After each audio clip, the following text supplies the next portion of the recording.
The scream cut through the music like a blade. Not a scream of pain. Something worse. The kind that rips out of your throat when your brain can't process what your eyes are seeing. Priya Nolan set her champagne glass down slowly.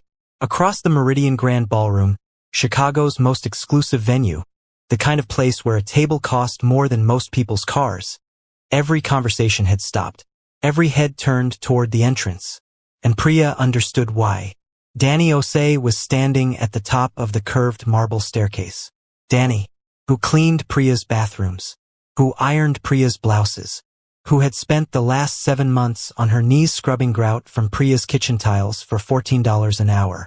That Dani, standing in a dress that made every woman in the room look like they'd dressed in the dark. Ivory silk. Not white ivory. The kind of color that exists only in certain light, shifting like water. Thousands of hand-stitched glass beads ran from the neckline down to the floor in cascading rivers. The cut was architectural, precise, the kind of precision that doesn't come from a machine. Is that? Someone behind Priya breathed, then stopped. That's an Adiz original, a man said. His voice broke on the last word. I covered the Adiz runway show in Milan. That dress. That's the dress. From the closing night. That dress isn't for sale, a woman whispered. It was never for sale. The family keeps all the closing pieces. Priya felt the floor tilt beneath her heels. No, this wasn't how tonight was supposed to go. 3 days earlier, Priya had been standing in her walk-in closet with 2 of her closest friends, Jade Moreau and Skylar Fitch, watching Dani fold a cashmere throw on the bed in the next room. I have an idea, Priya had said, in a voice loud enough to carry. She'd walked to the bedroom doorway. Dani. A pause to make sure Jade and Skylar were positioned behind her. I'm hosting a table at the Meridian Gala on Saturday, the charity event. You've probably seen the invitations on my desk. Dani had looked up, brown eyes steady. She never reacted too much, which Priya had always found irritating. Tickets are $8,000 each, Priya continued. I've decided to give you one. A silence stretched. It's exclusive. Everyone who matters in this city will be there. I thought you deserved a night out. She'd let the smile sit long enough to sting. Wear whatever you have.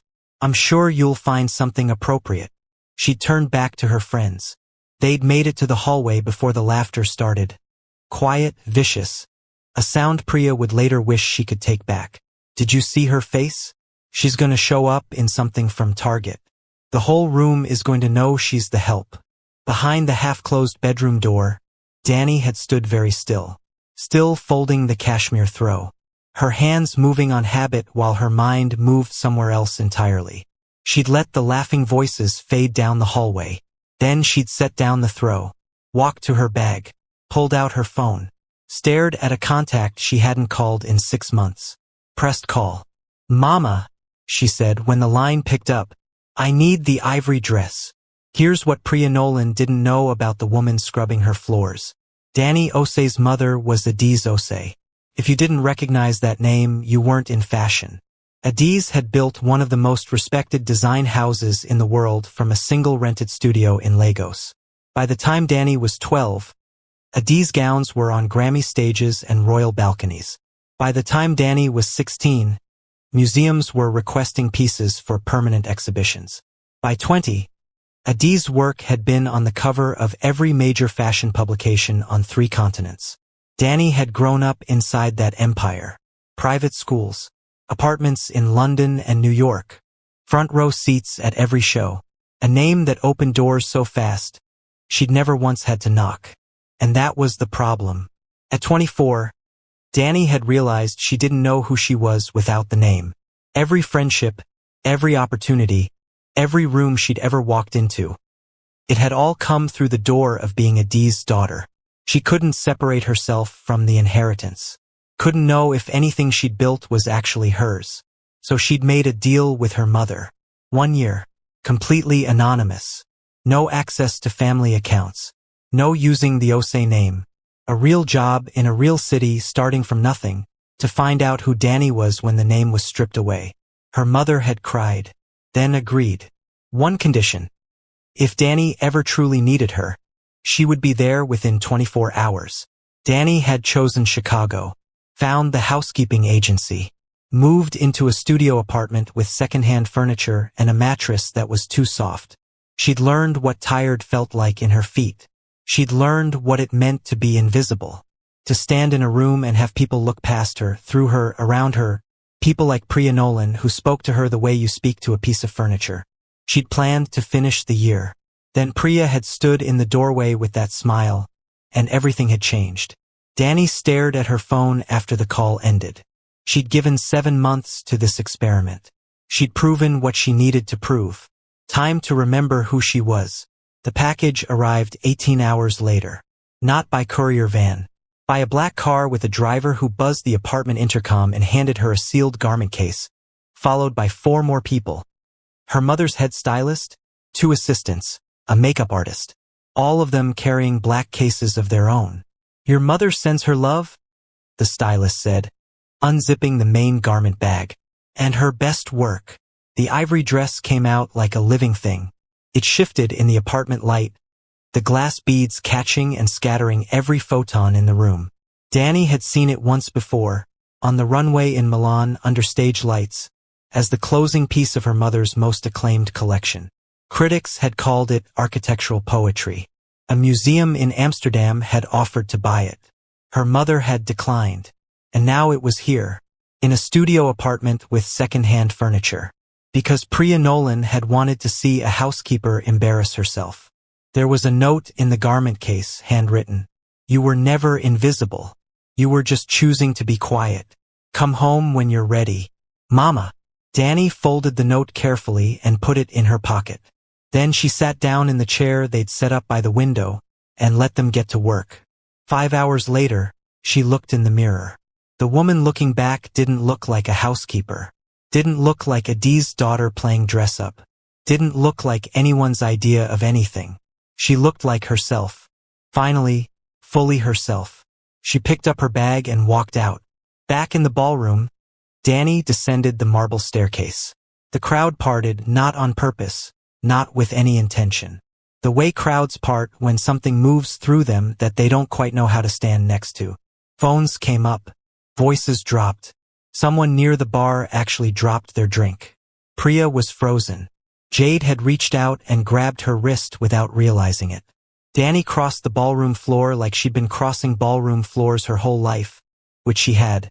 She moved through the parted crowd with no urgency, no performance, no anger on her face. Just a calm so complete it was almost unsettling. She stopped in front of Priya. "Mrs. Nolan." Her voice was warm. "Thank you so much for the invitation. This was incredibly generous of you." Priya's mouth moved. No sound. "You told me to wear whatever I had." Dani touched the dress once, lightly, at the waist. "I hope this is appropriate." Somewhere behind Priya, a man laughed. One sharp burst of startled sound, quickly swallowed. Jade had let go of Priya's wrist. Her voice was barely a breath. How did you, that dress?" "I know that dress. That's from the Adi's Milan show. My mother made it." The words dropped into a silence so complete that half the ballroom heard them. Jade's voice cracked. "Your mother is Adi's?" Dani tilted her head slightly. "Dani Osei. Perhaps you've heard of her." Then the room erupted. Not all at once. In waves. A gasp. Then a ripple. Then the full roar of 200 people simultaneously processing the same impossible information. Priya stood at the center of it like a woman in the eye of a storm, and unlike storms, this one wasn't moving around her. This one was looking directly at her. Priya found out what it felt like to become invisible inside of 20 minutes. The conversations that stopped when she approached. The eyes that slid away. Jade had walked off without explanation. Skylar was on the far side of the room having what looked like an animated, horrified conversation with someone Priya didn't recognize. Meanwhile, Dani was surrounded. Fashion editors. Executives from brands Priya had been trying to get meetings with for 2 years. The chairwoman of the charity. The venue owner. All of them leaning in, laughing, touching the dress, asking questions. Dani answered each one like she had all the time in the world. Priya's husband found her against the far wall. Nate Nolan was not a man who raised his voice. He didn't need to. 43 years old, built a commercial real estate empire from the ground up, the kind of man who communicated everything essential without changing his expression. He leaned in close. "Tell me what happened," he said quietly. "I didn't know who she was. You invited our employee to a charity gala as what, a social joke? And she turns out to be Dani Osei's daughter." He paused. "That's not a sentence I expected to say tonight. I didn't know. You were cruel to her for 7 months without knowing." His voice didn't change. "What exactly did you think you were doing?" Priya said nothing.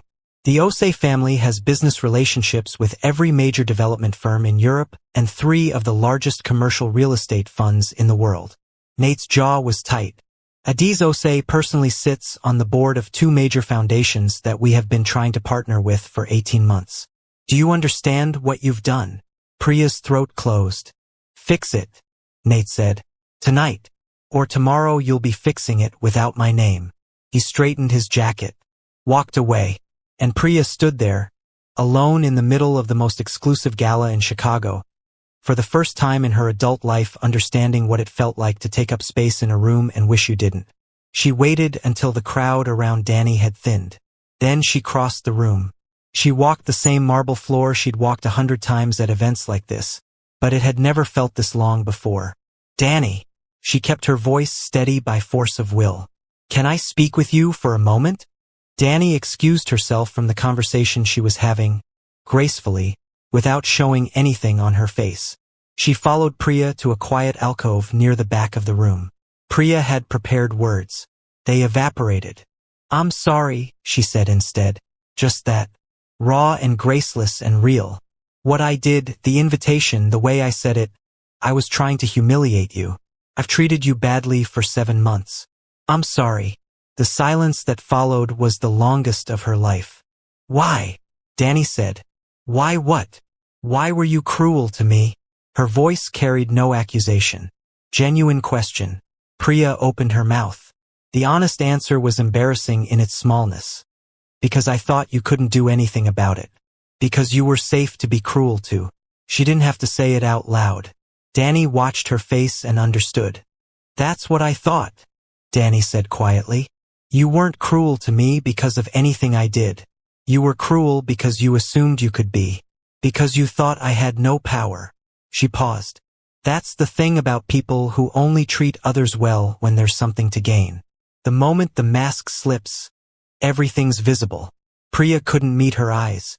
"I believe you're sorry," Dani said, and her voice, impossibly, was soft. "I forgive you, Priya, but I need you to understand what tonight actually was.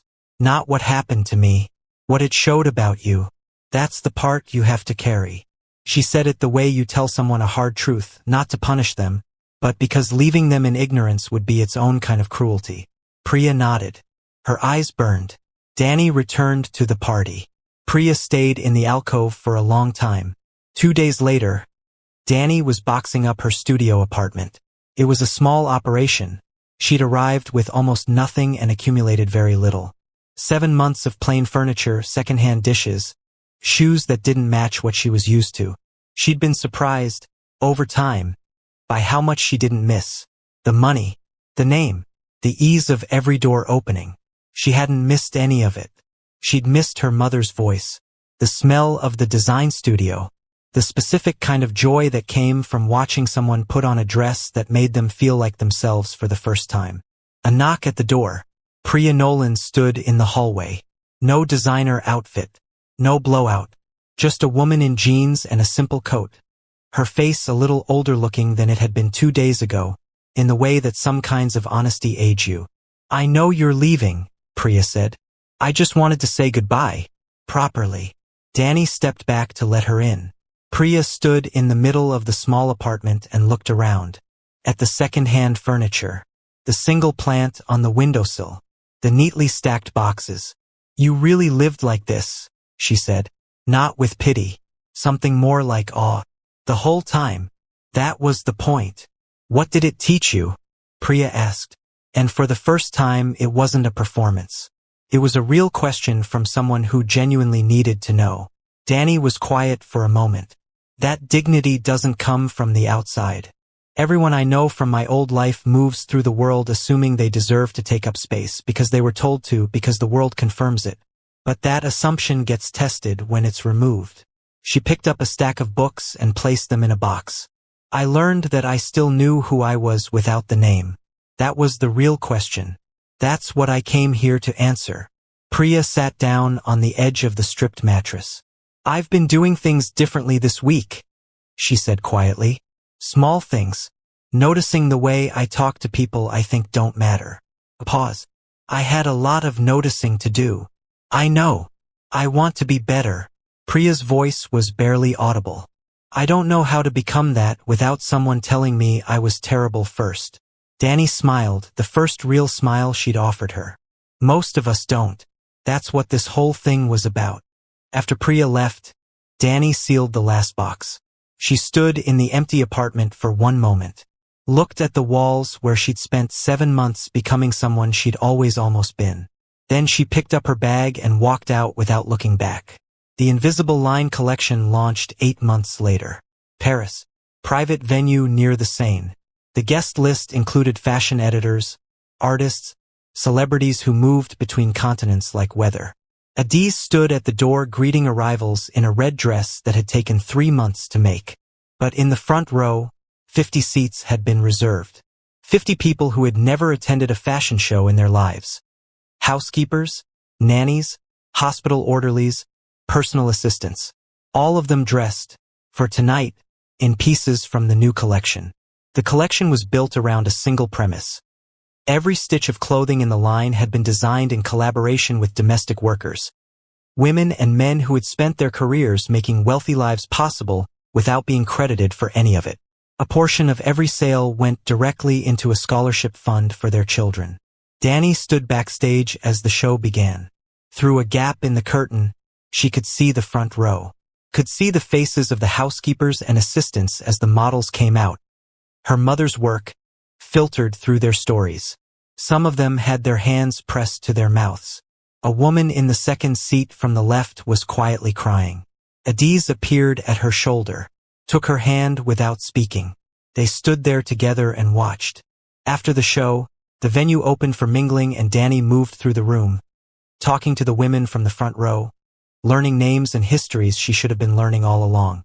Somewhere in the crowd, she spotted a face she hadn't expected to see. Priya Nolan had flown to Paris. She was standing near the back, holding her champagne glass with 2 hands, looking at the exhibition panels along the walls. Photographs of domestic workers from 15 countries, each one captioned with their name, their years of service, their dream for their children. She'd been looking at one panel for a long time. Dani walked over. "You came," she said. Priya turned. Her eyes were red at the edges. "I needed to see it." She gestured at the room, at the front row women still laughing with each other, at the collection, at the photographs. "I needed to see what you built from what I tried to break." Dani stood beside her and looked at the panel Priya had been studying. A photograph of a woman in her 50s, a hotel housekeeper for 22 years. The caption read, "She put 3 children through college.